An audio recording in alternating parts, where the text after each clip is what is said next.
Tembang iki tembang pepeleng, Jogja akan tumplek aja bilang akan bubar gitu ya. Darmaning Prabu.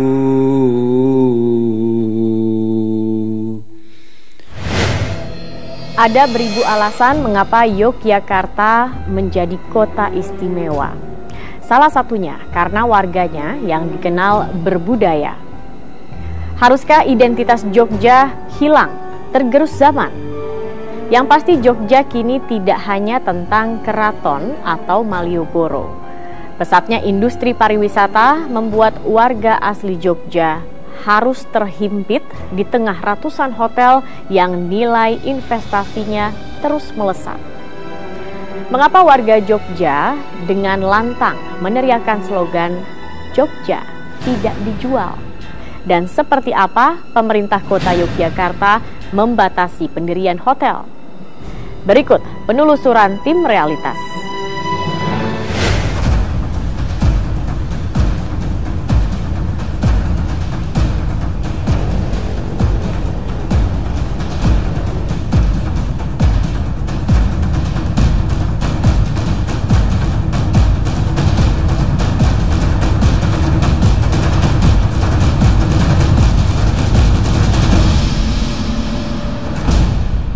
Dodok putra bangsa tidak sedang hilang akal. Pria 37 tahun ini menggelar aksi teatrikal mandi tanah karena marah. Ia dan puluhan warga kampung Miliran, Yogyakarta mengajukan protes kepada Hotel Faith yang berlokasi di Jalan Kusuma Negara karena dituding menjadi penyebab keringnya sumur warga. Itu dan sepanjang sejarah dari mak saya kecil 57 tahun mak saya umurnya sampai sekarang belum pernah kering Miliran. Miliran itu sejarahnya mili ya, airnya mili gede dan nggak pernah kering. Tahun 85 kalau nggak 86 dulu sempat sumbernya kering, tapi ditunggu 5 menit ditimba ada air, tunggu 5 menit tiba ada air, jadi nggak pernah kering sama. Ini kering sama sekali di 31 Juli itu. Terus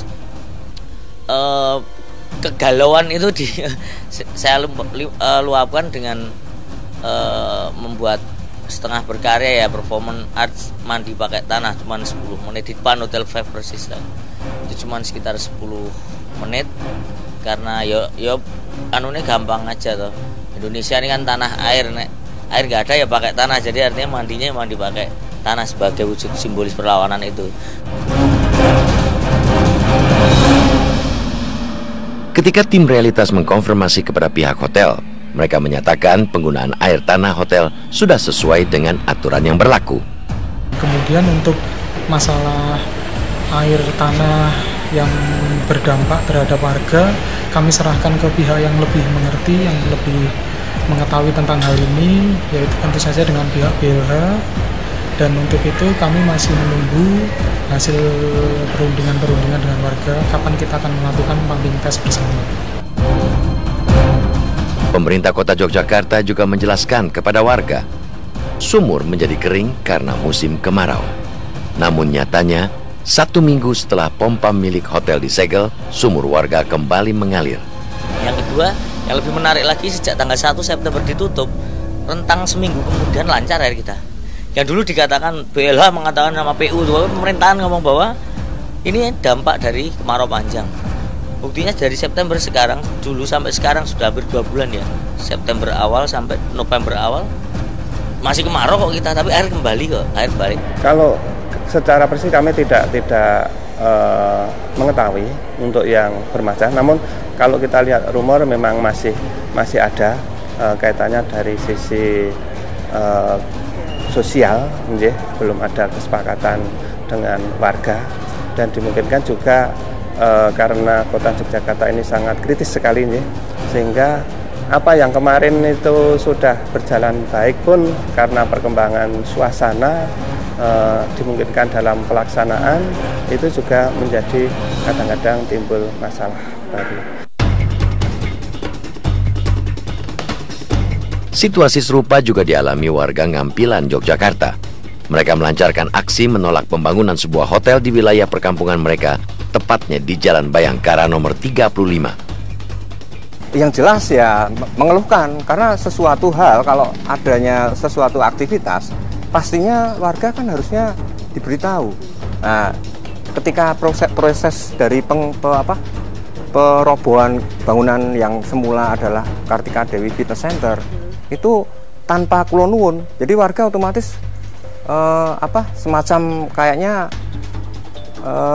menengarai ini ada sesuatu. Kenapa kita ibaratnya orang membuat sesuatu aja harus izin kanan kiri, tapi ini dinyatakan sudah izin, tapi kita tanya warga per warga, nggak ada yang ditanya secara lengkap atau transparan.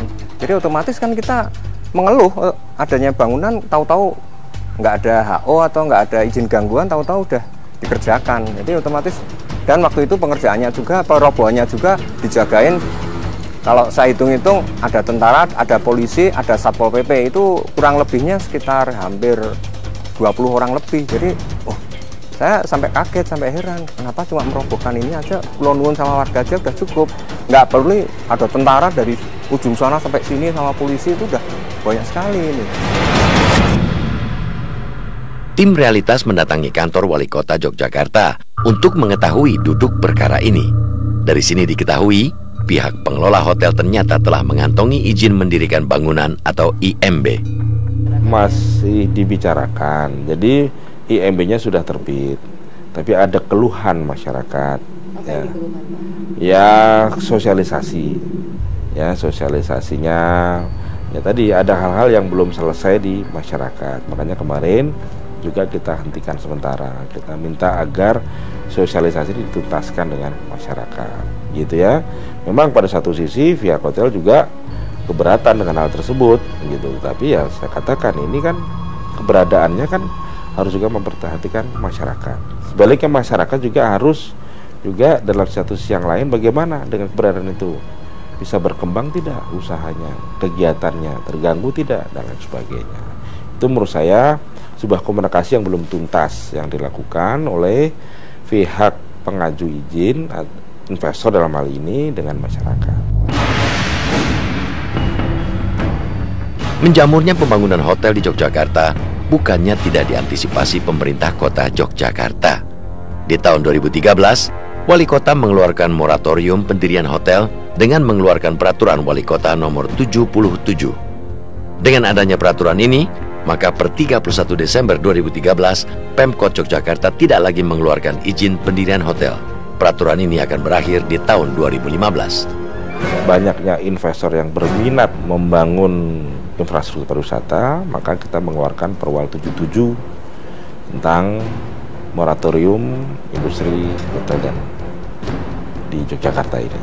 Nah, ini gunanya adalah untuk mengendalikan pertumbuhan daripada infrastruktur pariwisata yang berupa hotel agar sejalan dengan kebutuhan pariwisata pada satu sisi dan juga kebutuhan masyarakat yang ingin terus tetap hidup tenang tanpa keramaian yang luar biasa, tapi juga bisa menjadi kita kota Yogyakarta ini juga bisa terus berkembang dengan persoalan tersebut.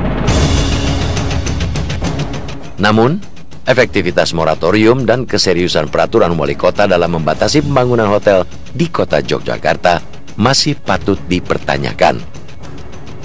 Bukan hanya jangka waktunya yang singkat, peraturan wali kota tersebut hanya menahan sejenak pembangunan fisik hotel, sementara izin mendirikan bangunan atau IMB hotel yang sudah terlanjur masuk tetap diproses dan bisa diterbitkan. Dalam seketika, ratusan hotel dibangun di kota gudeg ini. Para pengusaha hotel seolah berlomba mendapatkan izin sebelum peraturan wali kota itu berlaku di akhir 2013 lalu. Tapi dengan momen moratorium kemarin jadi seolah-olah ada rasa kekhawatiran sekian waktu tidak dapat membuka usaha hotel di Jogja, sehingga mereka memaksakan diri seolah-olah mereka harus mengejar deadline waktu tanggal 31 Desember 2013.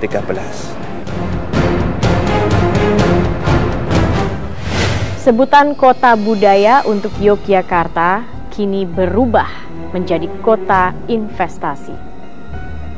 Sebagai salah satu tujuan wisata terpopuler di negeri ini, Jogja menjadi bunga yang diperebutkan kumbang-kumbang investor. Realitas segera kembali.